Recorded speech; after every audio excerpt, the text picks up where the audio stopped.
common protocols.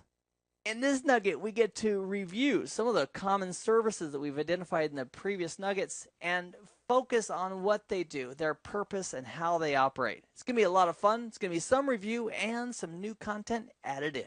Let's jump in. So I'm super excited to be here with you as we review the function of common protocols. And a lot of this we've already covered, so this will be a great review on most of the topics. And then we'll kick it up a notch and add a few additional pieces to the mix. So can you remind me, think to yourself, what exactly does HTTP and HTTPS do? What's the function of those application layer protocols? What do they do for us? And if you're saying, well, Keith, HTTP is for web browsing, so this customer right here can go out to a web server like Google, and HTTPS is used for secure web browsing, like to a banking site or a financial institution, you'd be exactly right. That's the function of those two protocols. They're both for web browsing purposes. One's secure, one isn't. Email is these guys right here. So my question for you, SMTP, POP3, and IMAP. Which one of those is for getting your mail? For example, the PC right here wants to check in with an email server and wants to pull off its messages that are for that PC, meaning for the user at that PC running an email program. Which of these protocols is going to be used for the client receiving in this direction email, pulling it in? And it is IMAP, and sometimes I think IMAP 4 is the current flavor, and there's also POP3. There's actually both of those protocols are used to retrieve email, and SMTP is to push. So if we need to move email out, meaning send it to a server or a server on the internet, needs to send it to another email server on the internet, it's going to be using SMTP for that. Fantastic. All right, let's do these two next. Telnet and Secure Shell. We already know that they both use TCP at layer 4. We also know the well-known ports for them. But what do they do? Telnet and SSH. They both do the same functionality. And one does it securely, one does it insecurely. And it is for remote management. So if we want to telnet to a device, so we're sitting here at our computer and we want to get a console access. When I say console access, that's like the command line interface where you have a router prompt where it says I'm R3. There's either a pound symbol or a R3 greater than symbol, and it might be slightly different based on the operating system of your router. But Telnet and SSH both will give us access so we can do it from our computer, run a program that will use the Telnet function or SSH function at the application layer to generate a session. And what's really happening is that if we're using Telnet, we're a Telnet client running the client software for our PC, and the router is acting as a Telnet server. So even though it's a router primarily, for the communication function for Telnet and SSH, it's acting as a server in that capacity. So SSH is secure. We want to use it all the time for remote management instead of using Telnet. Okay, fantastic. We want to move a file. We could go ahead and choose this guy, File Transfer Protocol. So I want to copy a file from a server on the internet to me. I could go ahead and open up an FTP program, or I could open up a browser. So normally we put in our browsers HTTP : whack whack and then the name. But you don't even have to put HTTP because your browser assumes that if you put a name here like www. There's 3 W's there, Google.com, your browser is assuming that you mean HTTP and it'll automatically put it there for you. If you go to a secure website, it may automatically redirect you to HTTPS, so it does it for you as well. And if you wanted to actually go to an FTP server, you could use FTP : whack whack, like that, and then the name of the site, like ftp.bubba.com, whatever the name of the server is. So this is just what's called a fully qualified domain name. So the ftp.bubba.com server, this says I want to use the FTP protocol, and you can still use your browser.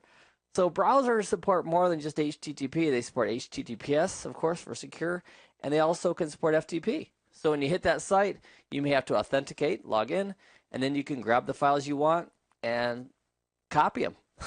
And then it would pull them using FTP back to your computer. All right, and remote desktop protocol. The name says it all. You're out here at home. You want to take remote control of a PC, maybe this one right here that's sitting at your company. And as long as the security policy allows it, you can use RDP, connect to this PC, and remote control it. So whatever happens on this screen here shows up on your screen on your computer. It's pretty cool. In that case, this machine is acting as an RDP server, and you're using an RDP client to go ahead and connect. Okay, you're doing great. Oh, what are these UDP ones we talked about? What is the function? Again, that's our goal here. What is the function of these common protocols? So NTP is used to synchronize what? Do you remember? What is it used to synchronize? NTP, the Network Time Protocol, is used to synchronize time. DHCP is used to hand out IP addresses. So if we have a PC and we don't want to manually assign, for example, what does a PC need? Let's do a little checklist of what a PC needs. It needs an IP address. It needs a default. That's an L, that's a T. Gateway. The default gateway says is to the PC is like how I get off the network, meaning how I reach a remote network. So this is a router, which would be a good default gateway for the PC. And we'd also need a DNS IP, meaning the IP address of a DNS server who can resolve names to IP addresses for us.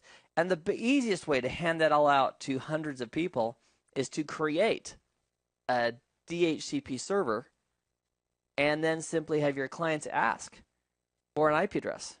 And from a previous nugget, we learned that with DHCP, there's 4 packets involved.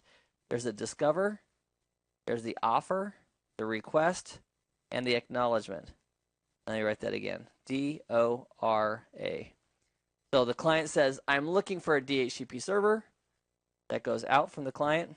The server offers an IP address, says, hey, I've got an IP address here. Would you like it? The client requests the IP address that was offered. How nice. And then the server sends a final acknowledgement saying, you know what, got your request, and I understand you want that IP address, and I just want to acknowledge to you and anybody else who might be listening that I know you have that address. Please enjoy it. And you can have it for a day. If you want it again, just request a renewal, and I'll be happy to renew it for you if I'm up and available. That's what DHCP does. And DNS, the function of DNS. We don't use IP addresses as humans very much. For example, if I said, hey, come out and visit my website. Sure, Keith, where are you? Well, I'm at 77.25.216.98. That's not as easy to remember as www.cbtnuggets.com. It's easier to remember names than it is for numbers. So on the internet, we have DNS, the domain name system, which allows us to give clients a single IP address of a DNS server. So anytime this client needs to find out what the IP address is of CBT Nuggets or Google or Cisco or anything else, we can simply ask our DNS server saying, hey, Mr. DNS server, I'm trying to reach Google, trying to reach Cisco. Can you give me the IP address of this specific server? The DNS server replies, and then now that we have the IP address, we can go ahead and make a forwarding decision. And then one last one here I mentioned was TFTP, the Trivial File Transfer Protocol. It's very much like FTP, except TFTP uses UDP. So let's take a look at something we haven't discussed yet, which is really amazing and really important, and that is the communication between the PC and its default gateway. So I'm going to redraw a couple of things. Sometimes we would often see, for example, a PC here. So let's say this is PC1. I'll label it. And in a network diagram, we might show it connected to a router. That's how we draw an icon for a router. And this router may be shown as connected to another router here. And that router may look like it's connected to the internet. So this topology that I just drew right here, I know it's amazing. It's like, Keith, you have a second career in graphic arts. But this diagram right here really could represent this network up here. Not all the time are we going to see all the pieces. For example, here's physically how all these devices connect to each other. The PC connects to a switch. That switch connects to the router interface. But logically, from a flow perspective, we might see drawings like this without all the physical pieces involved. So I put the icons of the router and the switches. So here's the router, here's the switch. So you could see them. I also wanted to give you a physical view of how the pieces fit together because it's important as a foundation.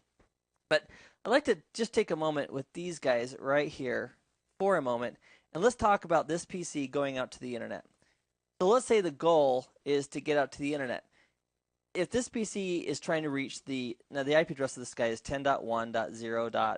Let's take a look. Actually, let's back up just a second, and let's take a look and see what that address is on that computer, because you know how to do this. You know how to find out the IP address on a PC. And the way you do it is you go to Start, go to Command Prompt, and then you say what? What is the command to view the IP address? And the command is IP config. So there's our IP address, 10.1.0.51, and it was handed out via DHCP. We could verify that with a ipconfig/all. And sure enough, so there's our IP address 10.1.0.51. It's been handed out via DHCP because there's our DHCP server. There's the DNS server that we're going to use if we ever need to resolve a name to an IP address. And here's our default gateway. So if my computer, which thinks it's on the 10.1.0 network, ever needs to reach anything else, including my DNS server, I'm going to have to forward frames at layer 2 to my actual router. So the flow of traffic would look like this. We would have, and I'll go ahead and I'll use blue, that works. So our flow of traffic, if we took a look at the OSI reference model, the PC here would go ahead and forward at layer 3. The packet would go from PC to DNS. So I'm going to put my layers here actually. So that'd be layers 1, 2, and 3. So the source IP address would be this PC at .51. And if we're going to my DNS server, the destination address would be wherever my DNS server is. Maybe it's out here on this network. Maybe its IP address is 192. Put it out here on a cloud because it's a different network altogether. So let's say it's 192.168.1.1. And that's my DNS server, just for an example. So at layer 3, the IP header would have my source IP address destined to the IP address of the DNS server out on the cloud. At layer 2, what would the addresses be? Now these are the burned in MAC addresses. The burned in or the layer 2 MAC addresses would be from my computer. So whatever my MAC address is here, and what would be the destination MAC address? I'll put PC going to where? What would be the layer 2 destination layer 2 address inside the frames if my PC was trying to send a packet out to a remote network? And this is the part that a lot of people, I don't know if it's never explained correctly, but it seems like a lot of people struggle with this. Layer 2 addresses, the source and destination, are always going to be local, meaning it's who on your street are you handing this frame to. So if this device right here knew that it had to reach a remote network, at layer 2, it's going to put the layer 2 address of its default gateway. So at layer 2, anytime this PC is going off the network, it's going to put its layer 2 destination as the router. So that's going to be the router every time. Now, if this PC is talking to the printer, it's going to be the destination MAC address of the printer. If this PC is talking to the laptop, the destination is going to be the laptop. But if we're going anywhere off the network, it's going to be this router. So now I have a huge, huge confession to make, and that is, how does this PC learn anybody's MAC address? I mean, how does this PC know what the layer 2 address of the router is? He's going to use it all the time. How does he know? And that's the piece I want to talk with you about right now. And the way it can find out is called ARP. It stands for Address Resolution Protocol. Address Resolution Protocol is how this PC can find out what the layer 2 address is of this router. Let me tell you how it happens. It's fascinating, actually. The PC, first of all, determines that it needs to know the layer 2 address of the router. So what it'll do, it will say, I'm going to send a broadcast. I'm going to send an ARP broadcast out to the network, and it sends it down the wire. And what does the switch do when it receives a broadcast? The switch says, I don't have any knowledge of where this layer 2 address lives of all ones, so it's going to forward it out all of the other ports. As it forwards it out all of the other ports, the laptop has to listen to that at layer 2. The printer has to listen to it, and the router listens to it. But as they continue to de-encapsulate and they look at the contents of what's higher up in the stack, higher than just the layer 2 broadcast, they'll all see that it's an ARP request, and they'll see that it's an ARP request looking for the MAC address of the person who owns the IP address of the default gateway. So if this is 10.1.0.1, that's his IP address. In the ARP request, the PC is saying, hey, whoever's got this IP address of 10.1.0.1, I need your layer 2 address, please reply. So the PC says, not me, the printer says, not me, and the router says, holy spamoli, that's me. And it replies. And as it replies, it's going to respond with its layer 2 address. So now the PC knows what the layer 2 address is and now can correctly encapsulate a unicast. A unicast is a fancy way of saying a frame from one device to one other device, and it can send it. Now, that's the theory of ARP. And what I like to do is I like to show you that in action. So let's bring over a couple of devices. Let me clear off this layer right here. And let me add a new one. And let's bring over a router. This is router 1. And I'll just size this up a little bit so we can see it nicely. So this is router 1 right here. And this is the command line interface for router 1. And all we need is a PC. So we'll bring in the PC. And here's the PC. And let me show you real quick what the PC knows about. If there's a new command, this is a new command I haven't shared it with you yet. It's called, please show me all the layer 2 addresses that you've learned on the network. And it's spelled ARP-A. It's a command that says, show me the ARP entries. Show me all the layer 2 addresses that you know about. And this PC hasn't been talking for a while, so it doesn't know any. But once it learns a layer 2 address of a neighbor on the network, like the router, it will keep it inside of what's called an ARP cache. A cache is like a buffer, a memory space, and it'll keep it for a period of time. It might be 10 minutes. If it's a router, it might be 4 hours, but it'll remember that layer 2 address. So the next time it needs to use it, it doesn't have to go ahead and ask for it again. In the background, I'm going to turn on a protocol trace, and we're going to capture this traffic in action. So I'm going to say start capturing. So that's capturing right now. Also on the router, I'm going to do a little trickery. I'm going to do a debug. Now debugs are used when you're usually troubleshooting or learning. In a production network, a debug is going to take a lot of extra CPU from the router. So if you are in a production network, you want to be very careful on how you use debug. This is a closed track. It's just you, me, these routers and devices. So it's not a big deal here. It's not going to really bring down any production network. I'm going to do a debug ARP. Now what debug does, it's going to allow us to see all the activity for address resolution protocol that happens on this device. So how do we populate the ARP cache? I'm just simply going to do here's my, this is cool too. Here is my IP address, 10.1.0.51. There's the IP address of my default gateway, which is my router. So if I just ping, send a ping packet. A ping is a great way to verify basic connectivity. If I send a ping packet to 10.1.0.1, my PC will say, oh no, I don't know the layer 2 address of that. It'll cause him to do an ARP request first. There will be an ARP reply coming back from the router. And then once he knows the layer 2 address, he can then send out his ping request. Ping is where you say, are you there? And a ping reply basically says, yes, I'm here, and you have connectivity to me. So we're going to use that as a tool to verify our connectivity here. So I've got the debug in the background. Let me scroll this over just a little bit. And let's do a ping. Ping to 10.1.0.1. That's the IP address of the router. And if you'll notice in the background, we have some activity. And you don't need to be an expert at all on, debugs on a specific operating system for a router.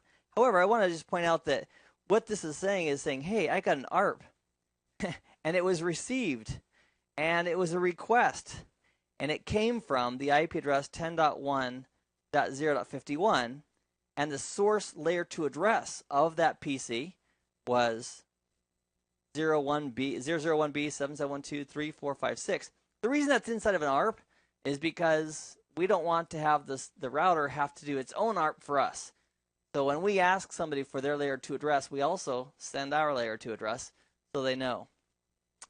In the ARP request, it was looking for the owner, the person who has this IP address 10.1.0.1, which happened to be this router, and it was heard that ARP request on FA10, which is this fast Ethernet interface right here. So what do? If you're a good router and you've gotten an ARP request for somebody asking for your layer 2 address based on your IP address, you'd respond. So that's what we did next. ARP sent. It's a reply, not a request now. And the source of the reply is our IP address. We're including our layer 2 address. Our MAC address is the router sending it back. And we're sending it out to 10.1.0.51, which is our PC who asked for it. And we're sending it to the destination layer 2 address of that PC. And we're sending it out fast Ethernet 1/0. So in the background, if we now do an ARP-A on this PC, it says, oh, I know about 10.1.0.1. There's his layer 2 address. And it is. Now the frames that we send to that device are going to go ahead and be addressed appropriately to that, as long as my PC remembers the layer 3 to layer 2 mapping between the logical layer 3 IP address right here and the layer 2 address, which is the MAC address in this case. So the protocol analyzer has been running. Let's take a look at it. So let me move the PC temporarily out of the way so we can see, and I'll lift this command line interface to the router out of the way. Moved it. Heavy. All right. Actually, it's not that heavy. And here's our trace. And the reason I love traces is because it helps reconfirm what we think is happening. A lot of times I'll go on a network and I'll do a protocol analysis. I'll think, wow, what the heck is all this stuff? I wasn't expecting it. And a lot of times it's a problem on the network. So this network right here, just as a heads up, is not a closed track. There are some other protocols that are floating through here. So I sniffed all of this traffic right on this interface, right between the router and the switch. So that's why it says from R1 to switch 1, is because that happens to be where I collected this data. All right, so focusing on the parts that we just discussed, the PC has this layer 2 address. And if we take a look at this source MAC address right here, the PC said, you know what, I need to do an ARP request. I need the layer 2 address of my default gateway because I need to forward frames to him so that he can take those packets at layer 3 and forward those requests out to the internet or wherever we need to send it. In this case, the ping was directly to him. So here's our source layer 2 address, and this is the source address of the PC, and the destination address is all Fs. Now remember, all Fs, that means it's all ones, and F is 4 ones in binary. A binary is just like a light switch. It's either on, a 1, or it's off, a 0. And that broadcast was forwarded to all the devices in this little piece of our network here, including the router. And when the router got it, it sent a reply. So this next frame of data is the reply. This is sourced from the router's layer 2 address going to the actual destination of the PC. In fact, let me just show you real quick. And we looked at this earlier. I just want to confirm for you what the actual addresses are. So the source address for the actual routers right here, it's CC1E67831111. I carved that in there to make it really easy to recognize. But I just want to make sure that you see that these are the MAC addresses that are involved. So if we go back to the conversation here, if we look at the echo reply, inside this reply message, the ARP reply, if we look at this reply message, it's saying, okay, this is a reply from the router at this IP address. Here's my layer 2 address you were looking for, and I'm sending this to the PC at 10.1.0.51, to the MAC address of the PC. So the big conversation is a broadcast goes out, everybody listens to it, and the device who has the IP address in question responds with that device's layer 2 address. That's it. And then we have the next protocol here, which is the ping. Now, ICMP, which is being used, is interesting. It's like the workhorse for the internet protocol. So if we take a look at this right here, this protocol stack, sometimes we refer to this as the TCP IP protocol suite. It's a suite of protocols. It's a collection. They use the TCP name from layer 4 and the IP name from layer 3, but it really includes a whole bunch of protocols and application layer services, and there could be new ones that could be added from time to time. If enough people agree and want a new feature or standard, it can be incorporated into this protocol suite. So over here we have the OSI reference model right here, and here we have the actual TCP/IP protocol suite, which kind of corresponds to that model, which we've talked about in the previous nugget. So the point I wanted to bring up here is that at layer 4, we have protocols like TCP.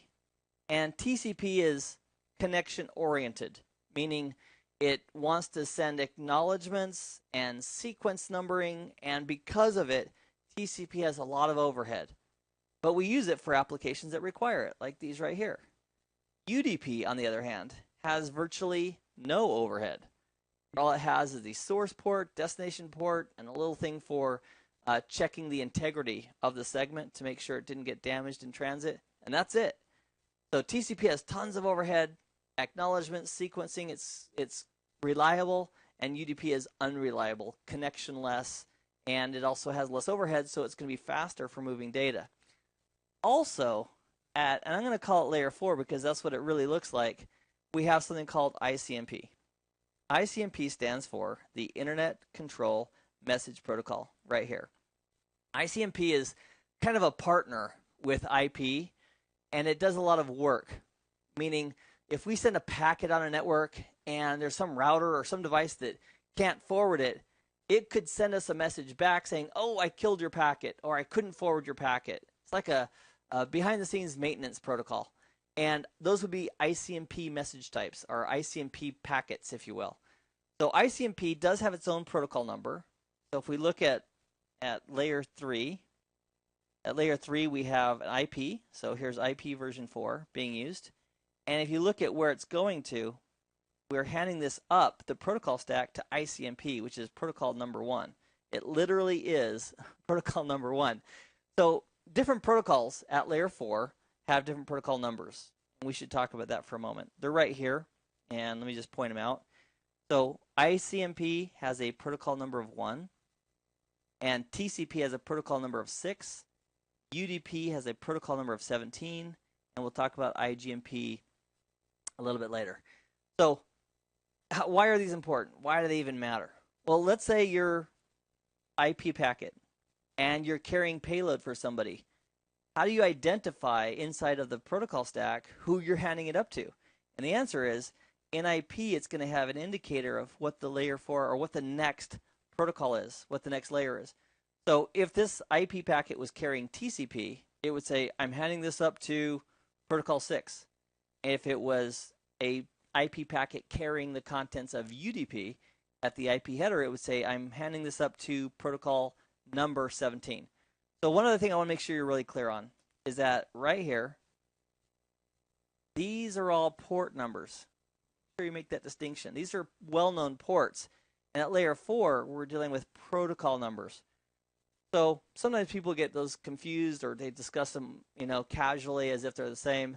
But protocol numbers identify layer 4 protocols, and port numbers identify unique identifiers, if you will, that are commonly used with services. So that's the difference there. One last thing I'd like to share with you is that there's if you and I lined up 100 network engineers and we said, what layer of the OSI reference model does ICMP work at? Probably most of them would say layer 3, even though it distinctly has, its own layer 4 protocol number. So just don't worry about that. Just be aware that a lot of people think about ICMP as a maintenance protocol working at layer 3, but because it does have a protocol number, it goes there. You don't need to start a fist fight with anybody. You don't need to have long arguments, because you could if you wanted to. But the key is that every layer has information of who to hand it up to. For example, the logical link control, its job is to keep track of what layer 3 protocol. There's more than just IP. There could be IPX, there could be AppleTalk, and other layer 3 protocols. So the logical link control specifies who to hand it up to. So if we look at our protocol analyzer, which we will, check this out. In our protocol analyzer, in the layer 2 header, it says, if I open it up, it says hand this up to IP, which happens to be hexadecimal 800. That's the layer 3 number for IP.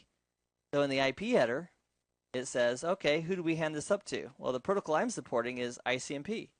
And then if it was UDP, we'd have UDP headers and TCP headers if it was TCP, and they would indicate based on port numbers exactly which application layer service it was for. So everything kind of ties together.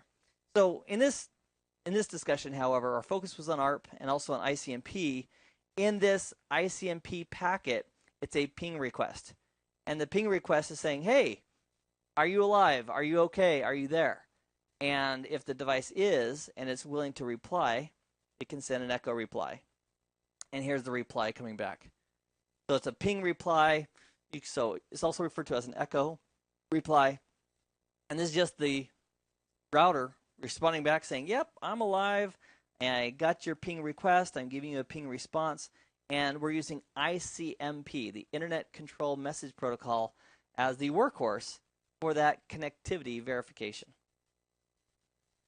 So another amazing thing that's happened over the last decade is something called Voice over IP. The acronym is spelled VoIP. And Voice over IP is all about taking our existing data network. I mean, we're already routing IP traffic all over the place. Why not move our telephone traffic over IP packets? So we could take a telephone, for example, that plugs into a switch port, and this would be, I'll call it telephone A, and maybe we have another switch over here, another device called telephone B. And if these two devices wanted to go ahead and communicate with each other, the network, the phones would digitize the voice messages into packets. The packets would be forwarded across the network, and it's absolutely amazing. Now, there can't be lots of latency, because if it takes too long to get a packet from here to here, and it's not consistent in how they are delivered, it could be choppy as far as a voice call. But it works great if the network's designed to support it. Another feature that we're going to have with voice is something called QoS, quality of service, which may tell the network, you know what, if you ever see the voice traffic, give it precedence, meaning give it the first shot at going through the network, and other traffic like email and stuff, it won't care if it has to wait a few milliseconds. Send the voice traffic first, and that's what QoS is all about. So a couple protocols I want to introduce you to that are used with voice. And one is called the SIP, Session Initiation Protocol. And that's the protocol that can be used by a telephone, so that when somebody dials on that telephone, it can logically connect this phone with another phone so a conversation can happen. And that very likely may be using TCP as its protocol for the actual setup of the call. But actually, after the call is set up, the actual flow of traffic, we don't want to use TCP for the actual streaming of our conversations back and forth because of the overhead. TCP has all that extra overhead that we have to deal with. So instead of using that, they'll use UDP, and there's a special protocol called the Real-Time Transport Protocol, RTP, that's used for the actual carrying of the data, and that uses UDP. So SIP and RTP can both be thought of as application layer services. SIP sets up the connection, uses TCP as a transport layer service, and real-time transport protocol is used for the delivery, and it's also an application layer service, but it's going to use UDP at layer 4. So those are some concepts or terms that you may hear, and they both relate to voice over IP. So let's do one more new concept, and then we'll do a little review, putting all the pieces together. And one last piece I'd like to share with you is, what if this router, let's take this one right here. Let's say we're managing that router, and we know how to do it too. We're sitting here, we're using either Telnet or SSH to connect to that router so we can see how it's doing. maybe we want that router to go ahead and report in occasionally. For example, dear Mr. Router, if your CPU gets higher than 80% and you're having a really tough time, let us know. Well, by default, routers don't just phone home and let you know. But what we could use is use another protocol, and a common function for management of our networks is called SNMP. It stands for the Simple Network Management Protocol. And I hope as you're going through this with me, you've got a pen and paper and you're jotting stuff down because it'll help you remember it. Simple Network Management Protocol. And it really is quite simple. Let me tell you how it works. It's got two pieces. There's a server, also called a manager, and that usually lives on, you could actually run one on your PC. There's just software that runs on your PC. And then what you're going to do on the device you want to manage, it's going to run an agent. And that runs in software. And so most routers and switches support some flavor of SNMP. There's version 1, several flavors of version 2, and there's several flavors and options with version 3. Version 3 is the only one you really want to use, though, because it offers authentication of your managers and it can encrypt the traffic between the manager and the SNMP agent that's running on your router. So here's how it works. You can tell the agent, hey, listen, when you get past 80% utilization, send me a message. And when this guy generates a new message and it goes up to the actual manager, they call it a trap. An SNMP trap. So a trap message is sourced by the router or managed device, and it sends that message up. So you can configure your levels of what you want it to send. The other side of the house is if at the PC that's running the server or the SNMP manager, we can send out requests for information. We can actually on demand say, hey, please tell me what your utilization is on this interface right here. And that's called a get. So we can do a get, also called a read. So it's a read is basically getting information from the SNMP device. So it's a read or a get. Those are synonymous. They mean effectively the same thing. The other option from the manager is we could actually change data.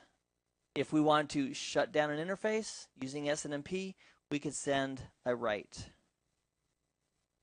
So sending a write request saying, I want to shut down this interface, I want to change some parameter, and that's it. So with SNMP of the ability to write from the manager, you can do reads, like getting information, and you can also have a trap that's sourced from the agent without being prompted for it, where it sends that information up to the manager. And that's what SNMP is all about. So let's take a holistic approach to our conversation, and let's bring in the PC. So with the PC, let's do a couple of fun things to generate some of these common network protocols that we've been dealing with. I'm going to go to modify the properties of my interface, my network interface card. Go to properties and go to TCP/IP and click on properties. Here it's specifying that I want to use an IP address automatically, which means I want to be a DHCP client.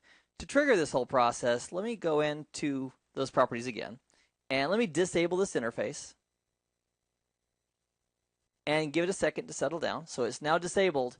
And what I want to do in the background, I want to start our capture of all the traffic on the wire right here. So anything that goes between the router and the PC, we're going to capture on this wire right here. So we'll start that capture.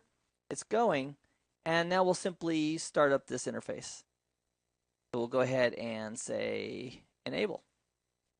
All right, and now it's connected. So now that our interface is up and running, let's go ahead and do a real simple browser request. We'll go out to maybe cbtnuggets.com. We'll go to CBT right there in my cache. So I should say my history. So go to cbtnuggets.com, and that used a couple additional protocols as well. And let's go ahead and take a look at, let's logically think together. What protocols between you and I were just used, and then we'll look at the protocol analysis to verify that what we think happened actually did. All right, so I've stopped the capture in the background. Let's move this guy out of the way, and let's talk, the two of us. Let's talk about the protocols that were in use. When the computer disabled its interface right here and re-enabled it, because it was configured to obtain an IP address automatically, I'm thinking the first protocols involved were probably DHCP. Dynamic Host Configuration Protocol. Then, when we opened a browser and we said, I would like to go ahead and communicate with cbtnuggets.com, which is right there. There's their server hanging off of the internet, one of their servers. Then the next thing we'd have to do is say, well, if we need to go to that server, we need to know the IP address. So the next thing that would have happened was a DNS request. Now that DNS request, unfortunately, the DNS server is not on this local network. So to reach the DNS server, we'd have to go ahead and forward a frame to our router so that our router could forward the packet out to the DNS server. So very likely before DNS, we probably had ARP, Address Resolution Protocol, that was being used by this client to find out the layer 2 address of its default gateway. Then once we had the layer 2 information, we resolved the DNS, then we used HTTP. And by default, if you don't put it in a browser, you put in a name, that's what it's attempting to use to that server. So we have an HTTP session out to cbtnuggets.com. So that's the theory. Let's bring in the protocol analyzer and take a look at what literally happened. So let the protocol analysis begin. I'm always amazed at what I see when I use a protocol analyzer. I have traffic that I'm expecting, and then there's usually something above and beyond the defaults that I was expecting. And this is the case as well here. So we're going to start from the top of the list. We have some routing protocols.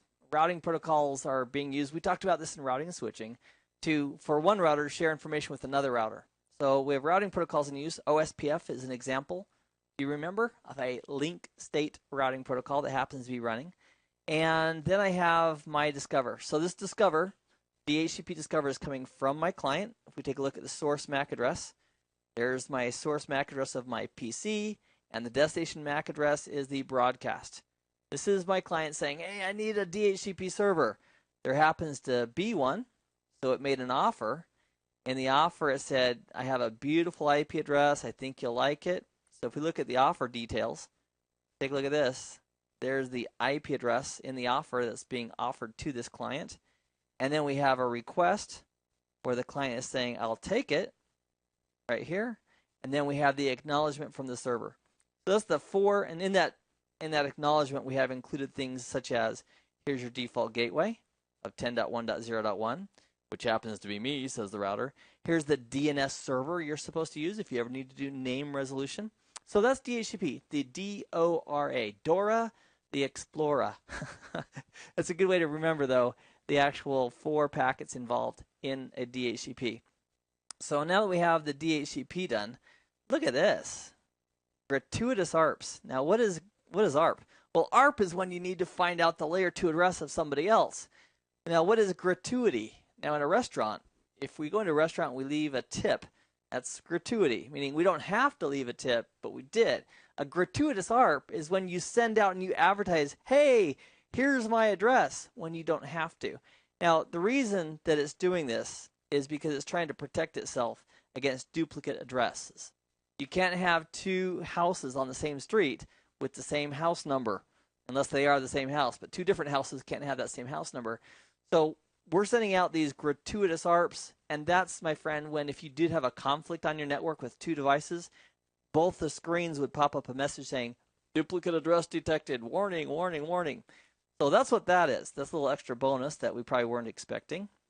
There's some IGMP. IGMP is used for multicast.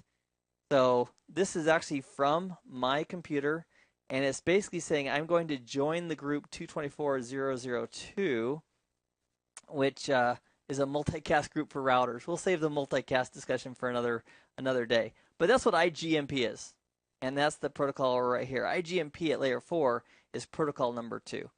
So if we took a look at it, check it out. So at layer 2, it says hand it up to IP. In the layer 3 header, it says hand it up to IGMP, which is protocol number 2. And then it has whatever the purpose of that management group adding was, which we'll talk about in another discussion on another day. So there's some IGMP traffic. There's some additional non-related traffic to our discussion. It's got some NetBIOS stuff going on because it is a Windows machine. And let's get down to, so NetBIOS, again, more NetBIOS traffic. And now we're going to do our DNS request. This is just before I typed in www.cbtnuggets.com. What happened is my PC said, "Ooh, cbtnuggets.com, I need the IP address for that. I need to reach and talk to my DNS server who's not on the local network." So it's going to have to use the layer 2 address at layer 2 of the router to get out. He doesn't have it, so that causes the PC to do an ARP request for the router. So here's the ARP request. It's sent from the layer 2 address of the PC to the broadcast address. That would be forwarded by the switch to all other devices on that same VLAN, on that same network. And everybody would listen to it. Everybody would open it up. They'd see it's ARP. Everybody would open up and say what he's looking for, and only the router who has the IP address of 10.1.0.1 would then still be interested. Everybody else would say, "Oh, that was a waste of time. It was a bad book. I didn't need to read it." It's like chapters in a book. Chapter 1, Chapter 2, Chapter 3, OSI reference model layers. So the router responds. Here's the reply back. So now the PC knows the layer 2 address of the router. So the next thing that happens is the DNS request. So here's our DNS request from the IP address of the PC. If we look at the layer 3 header, from the IP address of the PC sourced from 10.1.0.53 going to the IP address of our DNS server. That's the IP address of the DNS server we're supposed to use. We were assigned that during the DHCP process. So we forward this packet at layer 2 to our default gateway because he's the only way that we can get off the network. So layer 2 addresses are only good on the same exact little street that you're on. So layer 2 addresses are going to be swapped out here, are used here between the PC and the router. And when the router sends it off to this router, he'll strip off the old layer 2, re-encapsulate a new layer 2, and the next destination layer 2 address will be the actual this router with the source address of this router at layer 2. So the layer 2 addresses change on every hop as a packet is routed. So there's our DNS request, and right here, and here's our DNS response. So for the DNS reply, as we take a look at the details of it at the application layer, we have our initial query, which said we're looking for cbtnuggets.com. Please give us an IPv4 A record, a quad A, 4 A's in a row would be an IPv6 request. And if we take a look at the answers, it says, here is your information. So it looks like we have a couple. There's some load balancing happening. But this address right here, 23.23.235.60 is one of them. And there's another one here. So we have two options. And I think my browser is going to probably choose the first one to go out. And now that it knows the IP address, it can make a unicast layer 3 request for web services to that server. HTTP uses TCP at the transport layer for transport. Here is something called a three-way handshake. In the world of TCP, when a session is going to be started, instead of just starting the devices, think of the King A and King B analogy. Think of the middle managers on both sides. They are going to communicate with each other just to make sure that life is good, and they're going to synchronize with each other, meaning, hey, I'm going to talk to you. Is that okay? Yeah, that's okay. I'll talk to you. And by the way, do you want to talk to me? They call that, in the world of TCP, a three-way handshake. And that's what these first three packets are here. I should say segments at layer 4. This is the PC, my PC, saying to cbtnuggets.com, hey, I'd like to talk with you. This is the server at cbtnuggets saying, yeah, I'm okay. I will acknowledge that. I'm willing to talk to you. And here's my own initial synchronization number for you. And then my PC says, oh, I got your synchronization number. Here's an acknowledgement. And that way both parties have sent synchronization requests, and they've both got acknowledgments. It didn't get done in 4 packets because this reply packet from the server did the acknowledgement and the synchronization at the same time. So we'll have more discussions on TCP three-way handshakes, which is what this is. But here's the meat of the matter. Once they're all synchronized, then here's our HTTP request. So at the application layer, it's HTTP, Hypertext Transfer Protocol. At layer 4, this is the layer 4 header, the transport layer. Look how busy this is. Oh my gosh, it's so busy. All of this is for the reliability. And this part that I have circled right here, the sequence numbers and acknowledgments, That is not found in UDP. It doesn't use it. So that makes UDP much, much, much faster. But for HTTP, it's set up to use a reliable layer 4 transport, and TCP is used a ton on the internet. You can tell by all these application layer services who use it. So that's the layer 4 header information. That's the 2 cents, if you will, that's added by the middle manager in our King A, King B analogy. We go down to layer 3 of the OSI reference model, the network layer. Here we have the primary information is the source and destination IP addresses.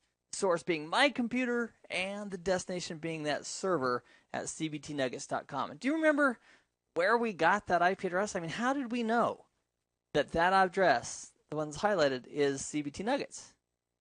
And the answer is, how did we learn?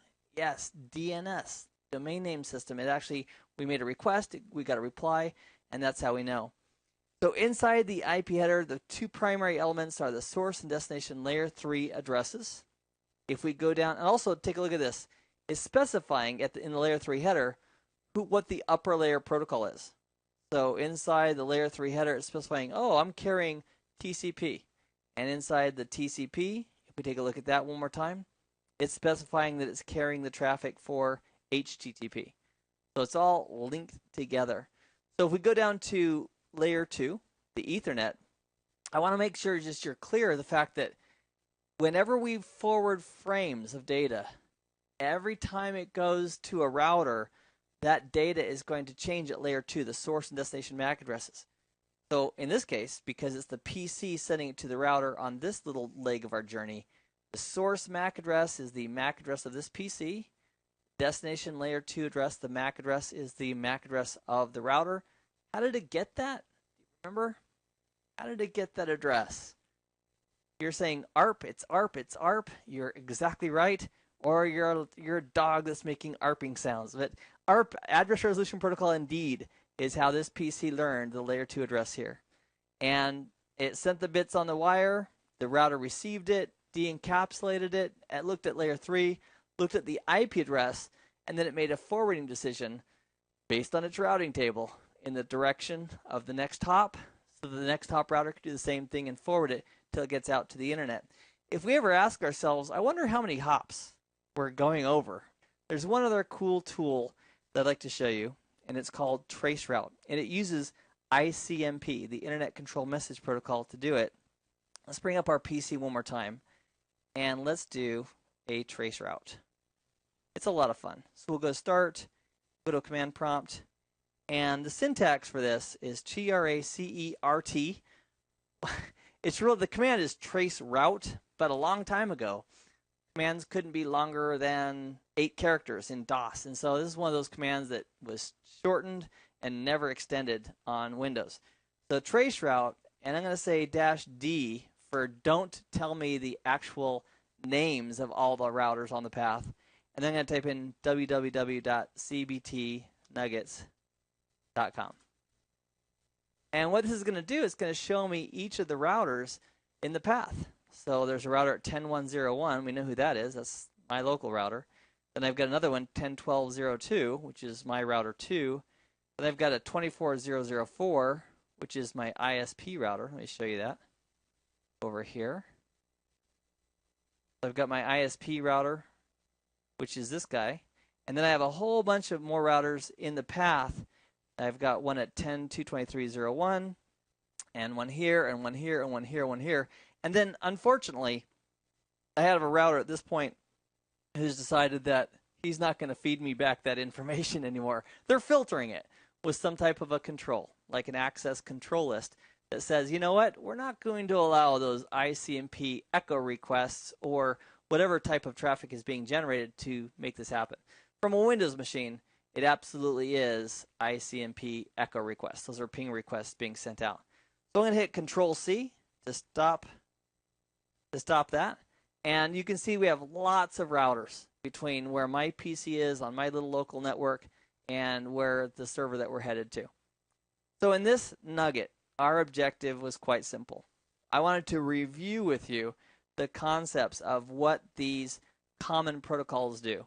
And we've had a good discussion of doing it, including we introduced ARP, Address Resolution Protocol, A couple of protocols used for voice over IP, the session initiation protocol and the real-time transport protocol. SIP sets up the connection, and RTP is used to forward the actual packets. And then we have ICMP as well, the Internet Control Message Protocol, which is kind of like housekeeping, if you will, for the TCP/IP protocol suite. I hope this has been informative for you, and I'd like to thank you for viewing.